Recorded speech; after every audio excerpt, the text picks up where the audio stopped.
सभापती महोदय, सदनाचे ज्येष्ठ सदस्य माजी मंत्री ॲडव्होकेट अनिल परब साहेब आणि सन्माननीय माजी मंत्री सन्माननीय शशिकांत शिंदे साहेब, काही पॉइंट ऑफ प्रोसिजरवरती या ठिकाणी त्यांनी आता वक्तव्य केलं।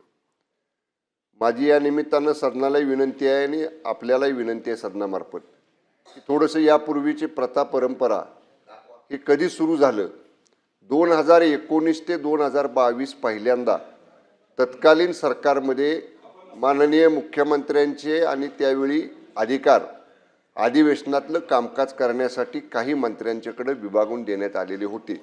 हे आपण तपासू शकता, हे रेकॉर्डवरती आहे। नंबर 1।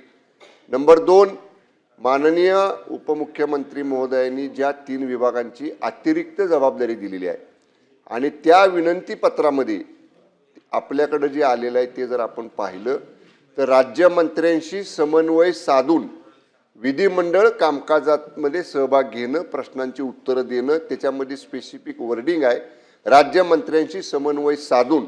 आणि हे करण्यापाठीमागचं माननीय उपमुख्यमंत्री महोदयांचा उद्देश एवढाच आहे की तिन्ही विभाग, नगरविकास विभाग असेल, गृहनिर्माण विभाग असेल, या विभागांमध्ये किंवा MSRDC विभाग असेल, या विभागांचे प्रश्न, लक्षवेधी किंवा इतर काय आयुधांच्या माध्यमातून चर्चा एकाच वेळी दोन्ही सभागृहामध्ये असतात आणि अशा वेळी जर त्या ठिकाणी दोन्ही ठिकाणी उत्तर देण्याची किंवा मंत्री गैरहजर आहेत म्हणून तो प्रश्न पुढे गेला म्हणूनसाठी केलेली ही व्यवस्था आहे।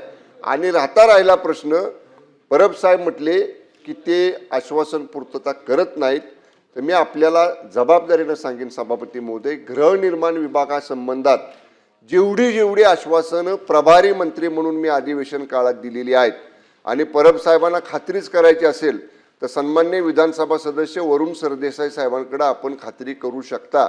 अनेक बैठकांना ते स्वतः माझ्याकडे आलेले आहेत, जे आश्वासन दिलं त्याप्रमाणे बैठक घेऊन त्या आश्वासनाची पूर्तता करण्याचा प्रामाणिक प्रयत्न केलेला आहे। असं नाही की सगळ्या आश्वासनांची पूर्तता झाली, 10 पैकी किमान 8 आश्वासनांची पूर्तता झालेली आहे। 1-2 राहिली असतील ती सुद्धा मुदतीत आम्ही पूर्ण करू। कुठेही या सभागृहाचा अवमान करणं, या सदनाचा अवमान करणं, या विधिमंडळाचा अवमान करणं किंवा त्यांना दुय्यम स्थान देणं असा कुठलाही उद्देश या पाठीमागे नाही। सुलभता यावी, सन्मान्य सदस्यांच्या सगळ्या प्रश्नांना योग्य न्याय देता यावा, यासाठीच माननीय मुख्यमंत्री महोदयांच्या संमतीनं आणि माननीय विधानसभा अध्यक्ष महोदय आणि माननीय सभापती महोदय आपल्या मान्यतेनं माननीय उपमुख्यमंत्री महोदयांनी अशा पद्धतीचे आपले विभागाचे अधिकार अधिवेशन काळापुरते आम्हा मंत्र्यांच्याकडे दिलेले आहेत, याची सदनानं कृपया नोंद घ्यावी।